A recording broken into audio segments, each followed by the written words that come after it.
கர்த்தர் நல்லவர், அவர் கிருபை என்றும் உள்ளது. வல்ல மீட்பர் இயேசுவின் இனிய நாமத்தினாலே அனைவரையும் அன்போடு வாழ்த்துகிறேன். இம்மாதத்தை காண செய்த தேவாதி தேவனுக்கே எல்லா மகிமையும் கனமும் உண்டாவதாக.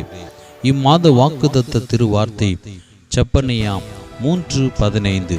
கர்த்தர் உன் நடுவிலே இருக்கிறார், இனி தீங்கை காணாதிருப்பாய்.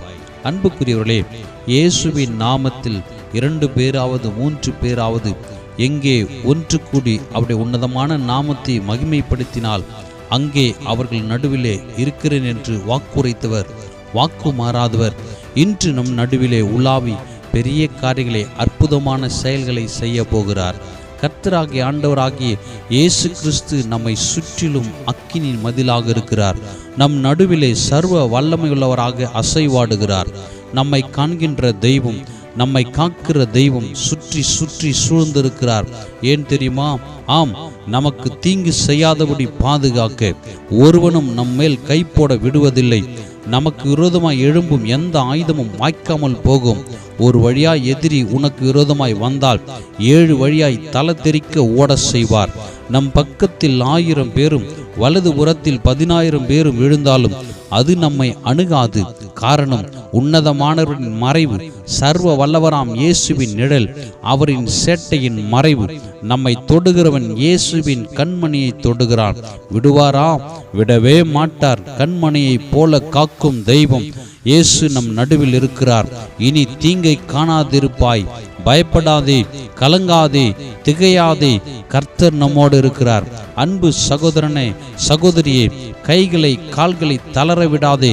இருதயம் ஸ்திரப்படுவதாக. கர்த்தரிடத்தில் விசுவாசம் உள்ளவர்களாக இருங்கள். அவர் வல்லமையுள்ளவர். அவர் நிச்சயம் ரட்சிப்பார், பாதுகாப்பார். நம்மை சிறுமைப்படுத்தின யாவரையும் அவர் பார்த்து கொள்வார். எந்த இடத்தில் வெட்கம் அனுபவித்தாயோ அதே இடத்தில், அதே சத்துருக்கள் கண்கள் முன்பாக புகழ்ச்சியும் கீர்த்தியுமாக ஆண்டவர் வைப்பார். உங்களை உயர்ந்த அடைக்கலத்தில் வைத்து அழகு பார்ப்பார். தயவு செய்து ஒரு காரியத்தை கவனிங்கள். சில இடங்களில், சில வீடுகளில், சில ஊழியங்களில், சில முக்கிய நிகழ்ச்சிகளில், அநேக காரியங்களில் கர்த்தரை வைக்க வேண்டிய ஸ்தானத்தில் வைக்காமல் அவரை ஒரு ஓரமாக வைத்து ஓரங்கட்டி வைக்கிறவர்கள் உண்டு. இதனால் நமக்கு தான் நஷ்டம். அநேக ஆசீர்வாதங்களை இழந்து போகிறோம். தயவு செய்து நம்முடைய கர்த்தராகிய இயேசு கிறிஸ்துவை முதலிடத்தில் வைத்து பாருங்கள். முதல் கணம் கொடுத்து பாருங்கள். முதல் மரியாதையை செலுத்தி பாருங்கள். அப்பொழுது அவர் நம் நடுவிலே உலாவி நம்முடைய தேவனாக இருப்பார். எல்லாவற்றையும் அவர் பார்த்து கொள்வார். அவர் நடுவிலே இருந்தால் போதும். இனி தீங்கு இல்லை, தோல்வி இல்லை, வெட்கம் இல்லை, இனி தரித்திரம் இல்லை, இனி வியாதி இல்லை, இனி சிறுமை இல்லை. அவர் வல்லமையுள்ளவர், நம் நடுவிலே இருக்கிறார். இனி கீர்த்தி புகழ்ச்சித்தான். எல்லா தீமைகளை நன்மையாக மாற்றுவார். நமக்கு அனுகூலமான வாசல்களை திறந்து விட்டார். தேவனுக்கே மகிமை உண்டாவதாக. ஆண்டவர் நம் நடுவிலே இருக்கிறார். அவரால் உயருவேன். நிச்சயம் நடக்கும், நிச்சயம் நடக்கும். சுற்றியுள்ள கண்கள் அதை பார்க்கும்.